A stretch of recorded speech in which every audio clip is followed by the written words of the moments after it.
And on the 8th day, God looked down on his planned paradise and said, I need someone to cut and sew and make warm and beautiful creations. So God made a quilter. God said, I need someone willing to take perfectly good fabric and cut it up into dozens of pieces. Then, with all the patience of Job, take those pieces and put them back together in a completely different order. Someone to gather together their family, friends, and neighbors, and teach them to do the same thing. Someone who can share a message or tell a story using only fabric and thread. So God made a quilter. God said, I need someone willing to stay up all night to finish binding a project, only to give it away the next day to a newlywed couple, a wounded soldier, or a newborn baby. Someone who's willing to spend years hauling their children to music concerts, sporting events, and theater productions.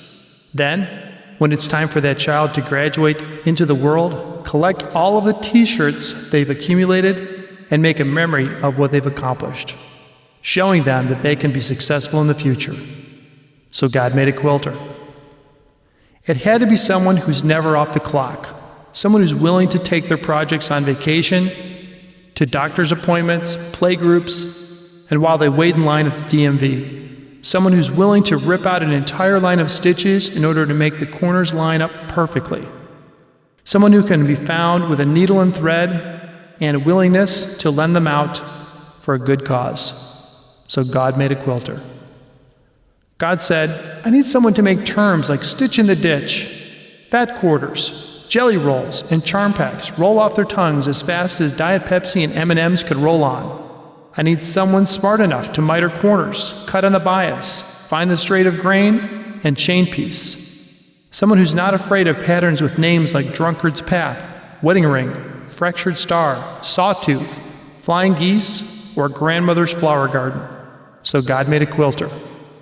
I need someone strong enough to haul boxes of fabric from their basement and turn their dining room into a sewing room. Someone whose stash is taller than they are and not afraid to admit it. Somebody who can match thread to any color fabric because they own over 100 spools. I need someone willing to start a new project, even though they have a dozen UFOs. Someone who believes you can never own enough fabric. So God made a quilter.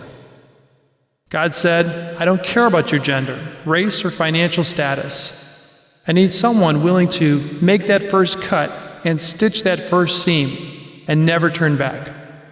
Somebody who gets goosebumps at the sight of new fabric, searches high and low for that perfect shade of blue thread, and owns more pairs of scissors than they do shoes. I need someone committed enough to make projects for every conceivable occasion and for no occasion at all.